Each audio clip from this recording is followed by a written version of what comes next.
حيا قيوما سميعا بصيرا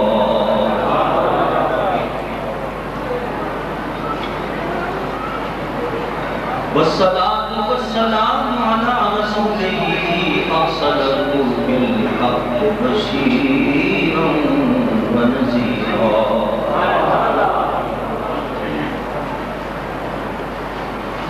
وعلى آله وأصحابه كثيرا كثيرا أما بعد فأعوذ بالله من الشيطان الرجيم بسم الله الرحمن الرحيم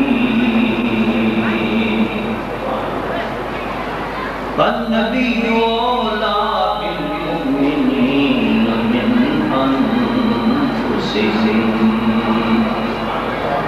صدق الله وصدق رسوله النبي الكريم ونحن على ذلك لمن الشاهدين والشاكرين والحمد لله رب العالمين إن الله وملائكته يصلون على النبي يا أيها الذين آمنوا صلوا عليه وسلموا تسليما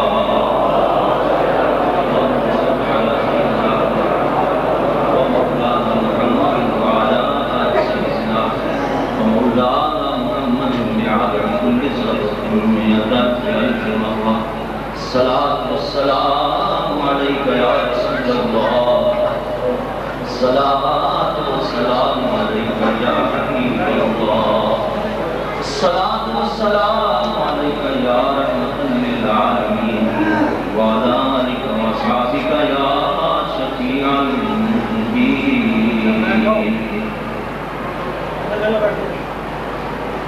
حمد صلاة بعد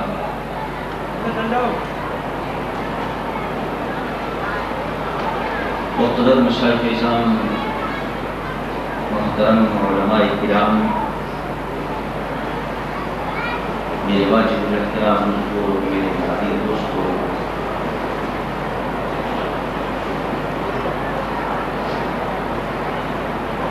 آج ہم اور آپ ایک بار پھر ایک بڑی کامل کے عرس مبارک کی تقریب میں ان کی مزار مبارک کی زیر سایہ اپنے دامن کو اللہ کی رحمتوں سے مال مال کرنے کے لیے حاضر ہیں اور موجود ہیں۔ اللہ تعالیٰ میری آپ کی سب کی حاضری کو قبول و منظور کرے اور اس عرس مبارک کی برکتوں سے ہم سب کے دامن کو آزمائے۔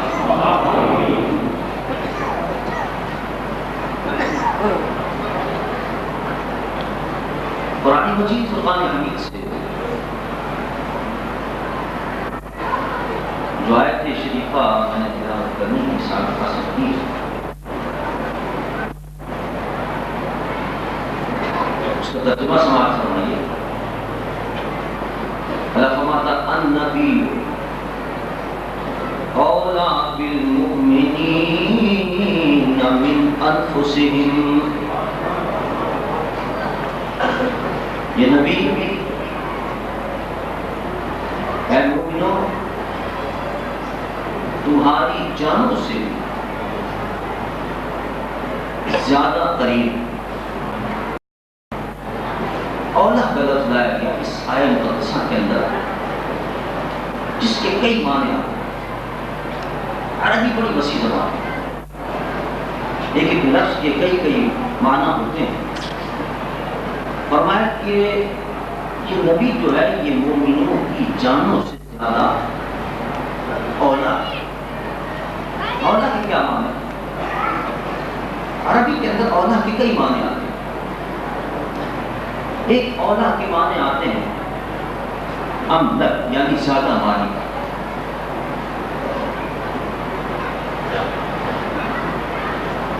اگر یہ معنی کیے جائیں تو معنی یہ ہوں گے کہ یہ وہ نبی ہے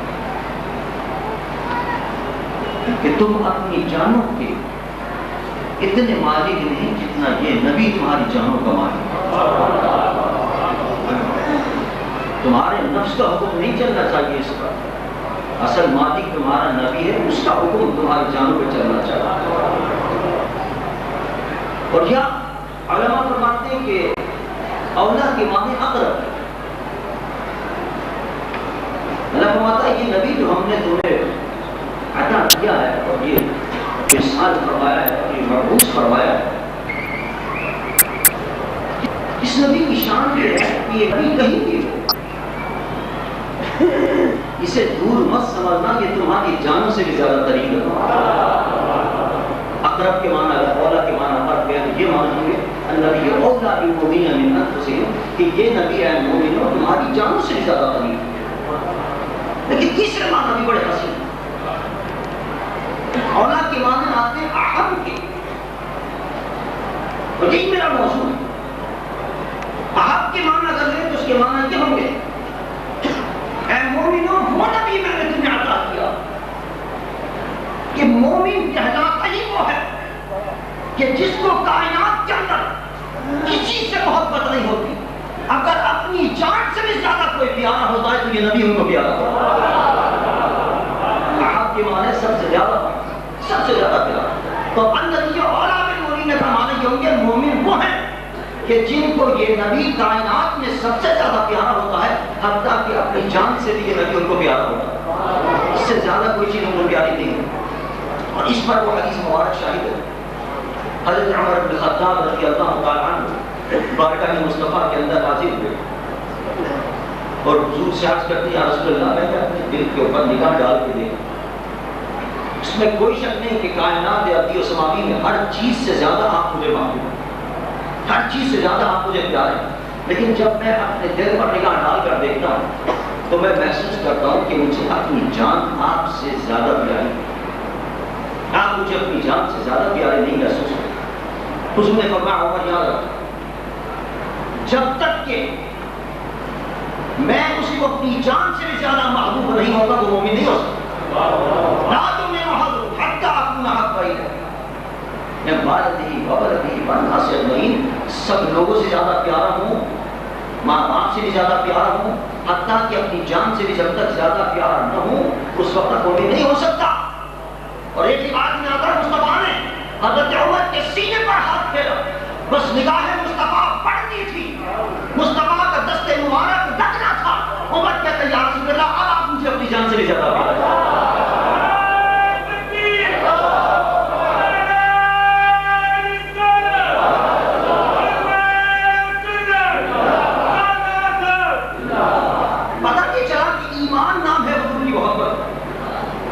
ایمان کے مختلف درجات،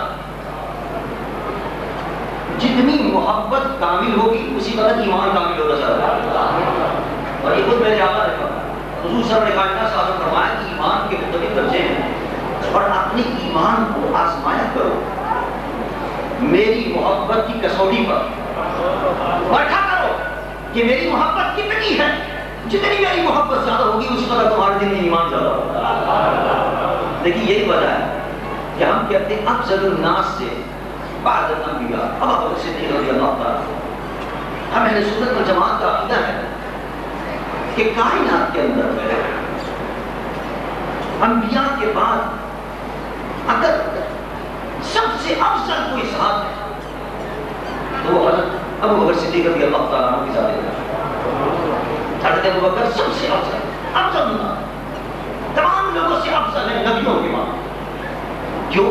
علماء فرماتے اس میں راز یہی ہے کہ ابو بکر صدیق رضی اللہ تعالیٰ عنہ وہ اپنے محبوب نبی سے کامل درجے کی محبت تھی۔ جب محبت کامل تھی تو ایمان کامل ہوا، اور جب ایمان کامل ہوا تو سب سے کائنات میں سب سے افضل بھی قرار پایا۔ اور آپ دیکھیے محبت کیسی تھی، کس عروج پر پہنچی ہوئی تھی محبت، کس کمال پر پہنچی ہوئی تھی محبت۔ حضرت ابو بکر صدیق رضی اللہ تعالیٰ عنہ کی ایک روایت میں آتا ہے، وہ تو واقعات ابھی آپ نے مجھ سے پیشوا مقررین سے سنے کہ ہجرت کے دوران پہلے جاتے ہیں غار ثور کے اندر کہیں میرے محبوب کو ایزا نہ پہنچا. تمام سراغ بند کر دیتے, پھر نبی کو بلاتے ہیں کہ جو کچھ ہو مجھے تک نہیں پہنچے, میرے نبی کو ایزا نہ پہنچے. اور ایک وقت ایسا بھی آیا, حدیث میں آتا ہے کہ ابتدائی اسلام کا زمانہ, ابتدائی دور تھا اسلام کا. عمر صدیق رضی اللہ تعالیٰ عنہ اسلام لائے اور کوئی دور دور مسلمان نظر نہیں آتا تھا مکے کے اندر. کھانے کعبہ میں بیٹھ کر حضرت عمر صدیق رضی اللہ تعالیٰ عنہ نے کچھ کافروں سے کہا کہ تم بھی اسلام لے آؤ, تم بھی ایمان لے آؤ. حدیث میں آتا ہے حضور صلی اللہ علیہ وسلم برابر میں تشریف فرما. انہوں نے کہا اچھا اتنی ہمت بڑھ گئی تمہاری کہ پہلے تو اسلام لایا اور ہمیں بھی تلقین کرنے لگے اور ہمیں بھی تلقین کرنے لگے. یہ جرم مکے کے اندر.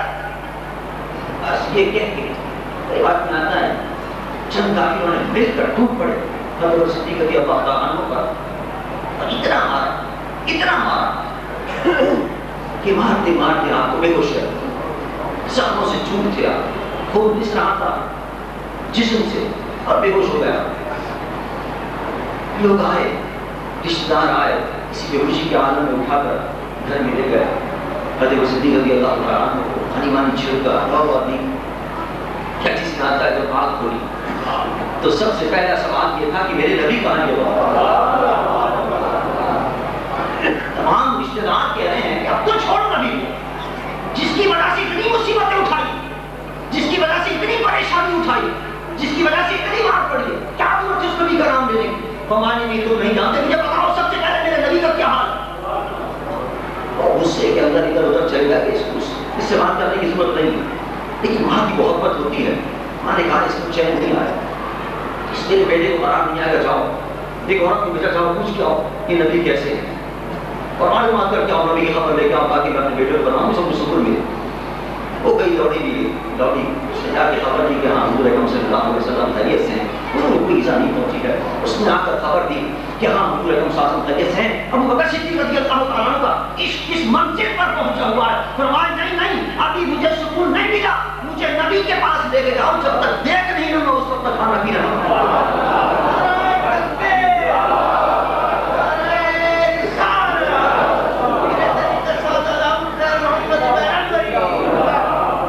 حدیث میں آتا ہے زخموں سے چور ہے, اٹھا نہیں جانا. دو آدمیوں نے سہارا دیا, بمشکل اٹھا کر گرتے پڑتے حضور صلی اللہ علیہ وسلم کو راہ رقم میں حضور تشریف فرما دے, وہاں لے کر گئے اور جا کر بٹھا دیا. کھڑے نہیں ہو سکتے تھے, اتنے زخموں سے چور تھے, جا کر بٹھا دیا. حدیث میں آتا ہے اپنے عاشق جان کی اس حالت کو دیکھ کر نبی کی آنکھوں میں آنسو آتا. محبت کے آنسو تھے, اپنے عشق پر ناز تھا. عاشقوں پر ناز ہوتا ہے, لاڈلوں پر ناز ہوتا ہے. حضور کو ناز تھا, ایسی نہیں یہ قربانی اس نے پیش کی. محبت کے اندر حضور کی آنکھوں میں آنسو آ گئے. فَأَتَقَ النَّبِيُّ صلی اللہ علیہ وسلم فَأَقْبَلَهُ. حدیث میں آتا ہے حضور جھک گئے ابو بکر صدیق اور حضور نے بے تحاشا بوسے دینے شروع کر دیے. بار بار بوسے دیتے, بار بار بوسے دیتے. ابو بکر صدیق کو پیشانی چوم رہے تھے, پیشانی چوم رہے تھے. فَرَقَّ النَّبِيُّ صلی اللہ علیہ وسلم رَقَّةً شَدِيدًا. اور حضور اکرم صلی اللہ علیہ وسلم پر رقت تاریخ تھی, حضور رو رہے تھے اور روتے جا رہے تھے اور اپنے ابو بکر کو پیار فرماتے جا رہے تھے. کیا انداز تھا محبت کا, کیا جدی اور کیا کشش تھی اللہ پر. یہ عشق تھا اور عشق کے امتحان کے اندر ابو بکر صدیق رضی اللہ تعالیٰ عنہ کامیابی سے گزر گئے. اور یہی وجہ تھی سب کچھ اپنے محبوب کے قدموں میں قربان کر دیا.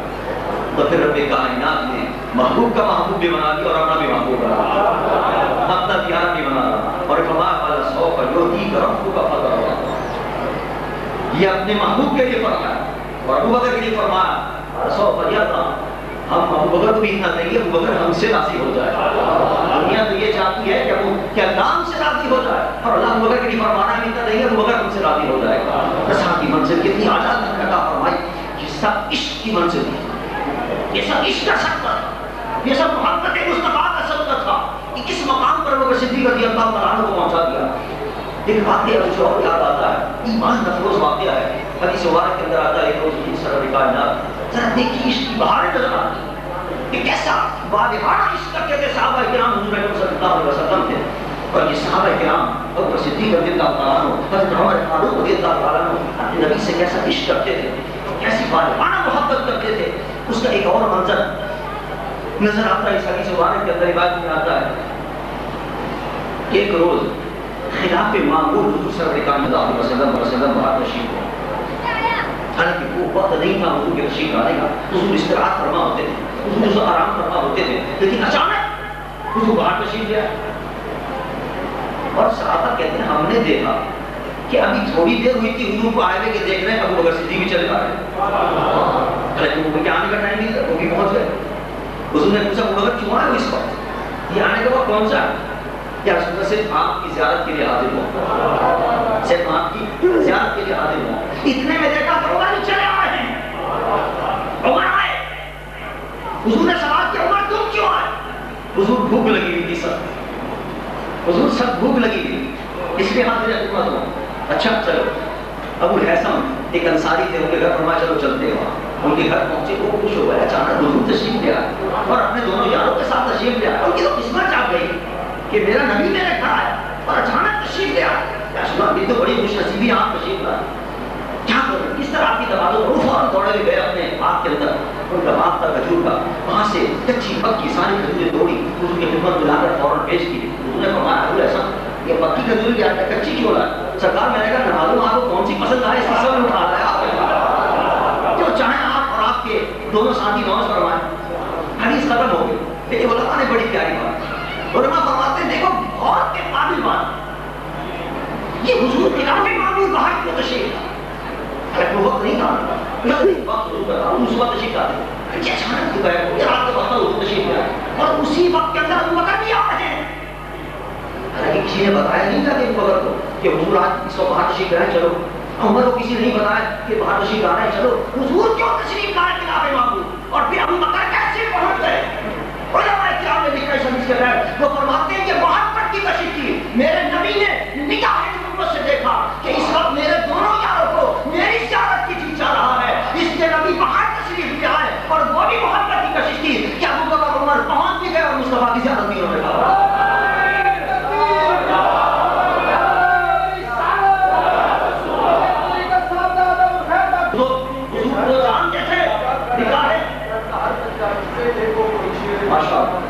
حضور نگاہ مصطفیٰ نگاہ نبوت سے دیکھ رہے تھے کہ میرے محبوب اور میرا پیارا میرا عاشق ابو بکر جو ہے اس کو دید کی طرف ہو رہی ہے، اس کو دیکھنے کو میرا جی چاہ رہا ہے. زیارت کی طرف اور طرف ہو اس میں چلو زیارت کراتے ہیں اس کو. حضور باہر تشریف لے آئے، ابو بکر بھی آ گئے.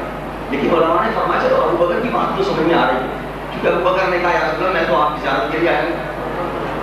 لیکن ابو عمر نے کہا یا رسول اللہ میں تو بھوک لگی تھی مجھے. یہ بھوک کا کیا تعلق؟ قرآن کیا علماء نے بات جاری کی. وہ کہتے ہیں قرآن کو اٹھا کر دے. قرآن کہتا ہے کہ جب اہل مصر پر قحط طاری ہو، زبردست قحط پڑا، مصر والوں کھانے کو نہیں پینے کو نہیں ملتا، پریشان.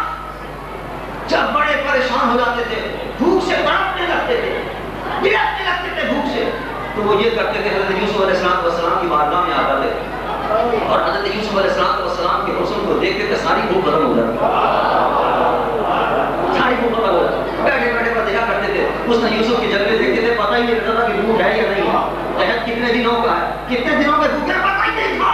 اور اہل مصر اگر حضرت یوسف کے حسن کو دیکھتے ہیں تو ان کی بھوک ختم ہو جاتی ہے. تو جس کے حسن پر اس نے یوسف کی قربان ہوتا ہے. اور عمر کہتے ہیں اللہ میں آیا ہی اس لیے ہوں کہ آپ کے جمال کو دیکھوں گا، میری بھوک بھی ساری ختم ہوگا.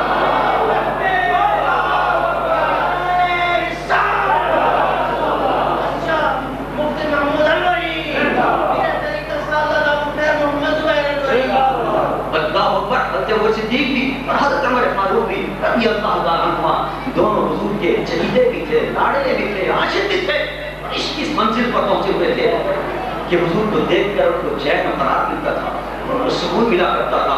اور عزیزان من جس نے بھی عشق مصطفیٰ کے اندر یہ مقام حاصل کیا اور اللہ کا پیارا بنتا چلا گیا، اللہ کا محبوب بنتا چلا گیا. صاحب اور حضرت شاہ مفتی محمد محمود البری رحمۃ اللہ تعالیٰ علیہ بھی عشق مصطفیٰ کے اندر ڈوبے ہوئے. ان کے رگ و پیر کے اندر نبی کا عشق سمایا ہوا تھا، رچا ہوا تھا، بسا ہوا تھا. اور حالت یہ ہوتا تھا ہمیں جب درس مکتوبات امام ربانی دیا کرتے تھے ہر جمعے کو مکتوبات امام ربانی کا درس ہوتا تھا مکتوبات خادم معصوم کا درس ہوا کرتا تھا اور جب اس میں کبھی حضور سرور کائنات صلی اللہ علیہ وسلم کا ذکر آ جاتا تھا خود بھی آنکھوں سے جاری آنسو ہو جاتے تھے اور جتنی محفل ہو جاتے تھے سب روتے تھے اور حضور کے عشق کے اندر اپنی آہذاری کرتے تھے اور اپنے عشق کا اظہار کرتے تھے. کیا مزہ تھا اور کیا کیف تھا حضرت رحمۃ اللہ علیہ کی محفلوں کے اندر اور ان کی نسبتوں کے اندر اور ان کی معیت کے اندر حضور کا عشق پیدا ہوتا تھا حضور کی محبت پیدا ہوتی تھی. حضرت شاہ مسلم محمود الغری رحمۃ اللہ تعالی علیہ نے حضور کی عشق کی خوشبوؤں کو بکھیرا پوری دنیا کے اندر حضور سرور کائنات صلی اللہ علیہ وسلم کی محبت کی خوشبوئیں پھیلا لوگوں کو عاشق مصطفیٰ بنا دیا. جو ان کے در پہ آ گیا تو نبی کا سچا غلام بنا اس کے دل کے اندر نبی کا عشق پیدا ہو اس کے دل کے اندر نبی کی محبت پیدا ہو. اور عزیزان یاد رکھیے محبت کا پتہ چلتا ہے انسان کو محبت کی علامات سے. کہنے کو تو سب کہیں گے صاحب فلاں بہت بڑے آدمی ہیں اور فلاں بہت بڑے عاشق رسول ہیں اور میں اور آپ بھی دعویٰ کریں گے ہاں ہم بھی عاشق مصطفیٰ ہیں اور ہم بھی نبی سے بڑا عشق رکھنے والے ہیں. لیکن یاد رکھیے محبت کی کچھ علامتیں ہوتی ہیں. یاد رکھیے جس کو محبوب بنا لیتا ہے آدمی اس کی ہر چیز محبوب ہو جاتی ہے اس کو اختیار کرتا ہے اس کی عادات کو اس کے اخبار کو. حضرت شاہ مسلم محمود الغری رحمۃ اللہ تعالیٰ علیہ نبی سے عشق رکھتے تھے نبی سے محبت رکھتے تھے انہیں کی صورت اپنائی انہیں کی سیرت اپنائی. ابھی سیرت مصطفیٰ بیان کر رہے تھے ڈاکٹر صاحب قبلہ مسعود ملت رحمۃ برکاتہ میں حقیقت یہ کہ حضور سرور کائنات کی سیرت کا عکس تھا.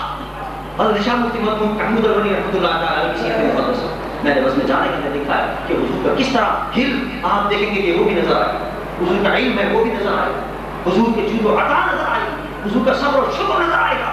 یعنی جتنے اوصاف ہیں حضور سرور کائنات کے وہ اگر دیکھتے ہوں تو طے کرے شاہ محمد محمود الغری کے اندر دیکھیے تمام اوصاف مصطفیٰ کو دکھاتے نظر آئے. اس سے پتہ چلتا ہے کہ واقعی صحیح معنوں میں حضور کے سچے عاشق ہم اور آپ دعویٰ کرتے ہیں نبی کی عشق. لیکن ہم نے غور کیا کہ اپنی صورت اور سیرت کیا ہم نے نبی کی اتباع میں بنانے کی کوشش کی کر کتنے لوگ ہم میں سے ایسے بگاڑی ہیں. حضور سے ہم محبت کا دعویٰ کرتے ہیں حضور سے ہم کہتے ہیں کہ ہم عاشق ہیں. کیسے عاشق ہیں کہ نبی کو گاڑی پیاری ہے اور ہمیں گاڑی پیاری ہے. اگر واقعی ہمیں نبی سے محبت ہے تو ہمیں عہد کرنا چاہیے کہ ہم نبی کے محبت کا دعوے کا ثبوت دیں گے اشارہ گاڑی میں رکھیں. حضور کو نماز کتنی پیاری تھی سرکار فرماتے ہیں قرۃ عینی فی الصلاۃ میری آنکھوں کی ٹھنڈک نماز کے اندر. اور اس ٹھنڈک کو ہم نے دور کیا ہوا ہے ہم اس سے اپنے دل کو قرار نہیں دیتے.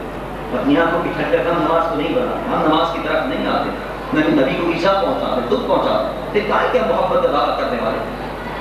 اگر ہمیں نبی سے محبت ہے تو ہمیں دیکھنا چاہیے کہ ہم نماز پابندی سے پڑھتے ہیں یا نہیں پڑھتے. رمضان کا مہینہ آ رہا ہے چھوٹی چھوٹی معمولی بات پر ہم روزے چھوڑ دیتے ہیں.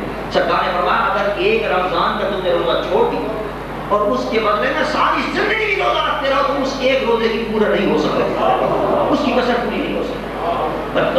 قیمتی روزہ معمولی باتوں پر مسئلہ ہو گیا چھوڑ دیا بخار ہو گیا چھوڑ نہیں کوشش کرنی چاہیے ہر طریقہ روزہ رکھے رمضان مبارک کا. حج کا وقت آئے حج ادا کریں زکات کا وقت آئے زکات ادا کریں فحاشی سے بچیں اور یعنی سے بچیں. یہ سب نبی کے محبت کے ثبوت ہے سارے. اگر ہم نبی سے محبت کرتے ہو اور یعنی بے حیائی سے بھی بچنا چاہیے. سرکار نے فرمایا اذا ذهب الحیا فافعل ما شئت. حیا جب ختم ہو جائے آدمی کے نبی کو جو چاہے گا اپنی حیا کو کنٹرول میں رکھو اپنی حیا کی حفاظت کرو.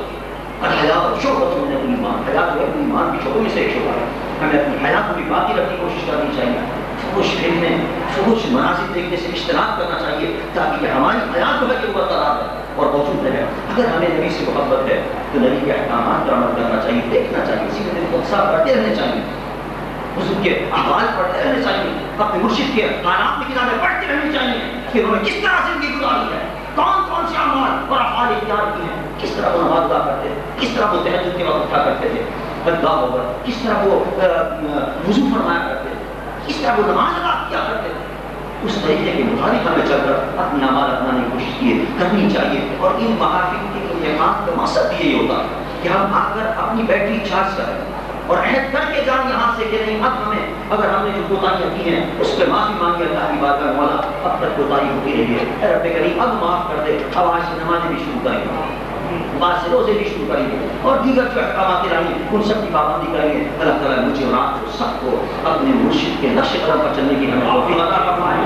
ان کے بتائے ہوئے طریقے پر عمل پیرا ہونے کی توفیق عطا فرمائے، ان کے راستے پر چلنے کی توفیق عطا فرمائے، اور حضور سرور کائنات صلی اللہ علیہ وسلم عشق اور محبت سے ہمارے راہ کی سب کی سینوں کو اللہ روشن فرمائے، اور اس محبت کے نور سے کل قیامت میں اللہ تعالیٰ ہماری قبر کو روشن مستقبل فرمائے۔ ہمارے راہ کی بلا کو بھی اب چادر شریف